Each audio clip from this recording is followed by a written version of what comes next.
भगवान नाम बहुत बड़ा है।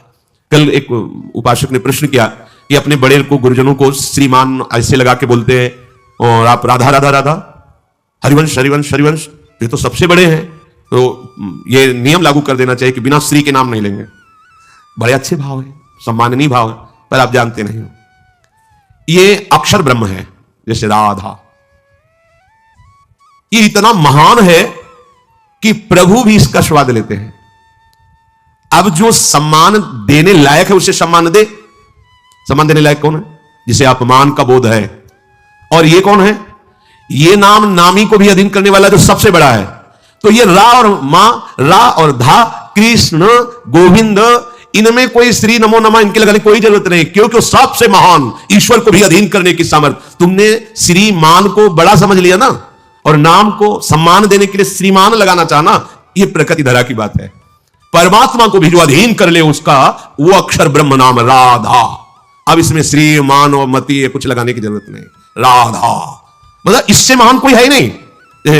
किसी का नाम व्यक्ति का है, अपने से बड़ा है, तो पूज्य भाव आरोपित करने के लिए उसमें श्रीमान ऐसा लगाया जाएगा। लेकिन नाम से बड़े प्रभु भी नहीं है, तो हम क्या लगाएं उसमें? श्री और मान तो बहुत छोटी बात हो गई। नाम से बढ़कर प्रभु भी नहीं है, प्रभु भी नाम के अधीन है। नाम स्वामी है, प्रभु सेवक है। जहां स्वामी विराजमान होगा सेवक को वहां आना पड़ेगा। नाम, अब नाम के आगे श्रीमान ये सब लगाने की जरूरत नहीं। हरिवंश हरिवंश, राधा राधा राधा राधा, ये अपने इससे महान कुछ नहीं। अगर हम ये सोचते हैं कि राधा नाम को सम्मानित करने के लिए श्री आगे लगा दे या पूज्यमान ऐसे, तो मतलब राधा नाम की शोभा श्री और मान से हुई ना। ये प्रकृति में होता है, व्यवहार में होता है। वो खुद इतना महान है कि सबसे महान ईश्वर कृष्ण भी राधा, कृष्ण नाम इतना महान है कि सर्वेश्वरी श्री लाडली जो कृष्ण कृष्ण बोल, अब वहां श्री और मान में सब लगाने बहुत विचार नहीं। ऐसा महान नाम जब हमारे जिह्वा पे चलेगा तब हमारी सामर्थ्य होगी कि ये जो मुझे भयभीत करने वाला मन है, विचारों के जाल में फांस कर मुझे दुखी सुखी करता रहता है, इस पर हम शासन कर सकते हैं। ये विचारों का ओहापोह साधक जब तक नहीं मिटाएगा तब तक निरंतर भजन नहीं चल पाता। सब डूबे रहते हैं। आप देखना कोई भी कहीं भी बैठा हो वो डूबा रहता है। नाम चल रहा है एकदम, नहीं तो कहां थे? नहीं कुछ नहीं, क्या हो तो प्रपंच जाल में थे। आप देख लो, कोई रागात्मक वस्तु व्यक्ति स्थान, कोई द्वेषात्मक वस्तु व्यक्ति स्थान, इसके सिवा कुछ नहीं था। देख लो, कोई लीला में नहीं डूबे थे, उसी में डूबे थे। विचारों के जाल को काटना हमारा इस समय परम कर्तव्य है। आप एक क्षण भी चूकेंगे वो विचार का जाल फैला देगा हृदय में। इसीलिए साधक हर समय शांत, एकाग्र बुद्धि, कीर्तन में तो तन्मय, वाणी में तो सामने वाणी में दृष्टि लगी हुई, श्रवणेंद्रिय सुन रही, और मन से एक एक अक्षर पर दृष्टि लगाए हुए उसका गान कर रहे हैं। इसको विचारों के लिए समय नहीं देना है। अगर आप मन को समय देंगे तो आपका सारा समय चाट जाएगा मन, और फिर वही जन्म मरण के चक्र में पहुंचा देगा।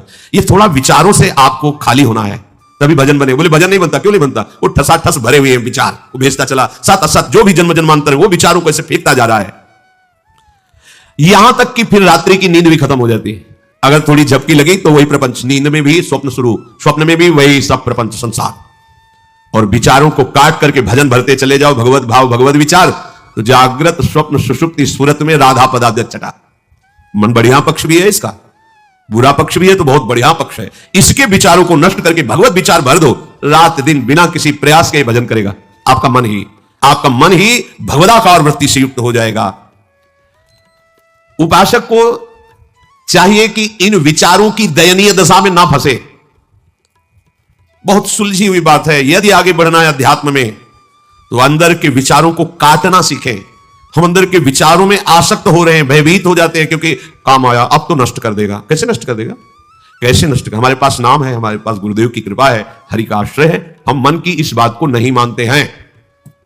वो बार बार आपके सामने दृश्य लाएगा, सुख की भोगी हुई वृत्ति लाएगा, आपको आकर्षित करेगा। आपकी दृष्टि राधा नाम पे होनी चाहिए, आपकी दृष्टि गुरुदेव के वचनों में होनी चाहिए। ये हमारा दुश्मन हमारे नाश के लिए आया, कभी आपका पतन नहीं हो सकता।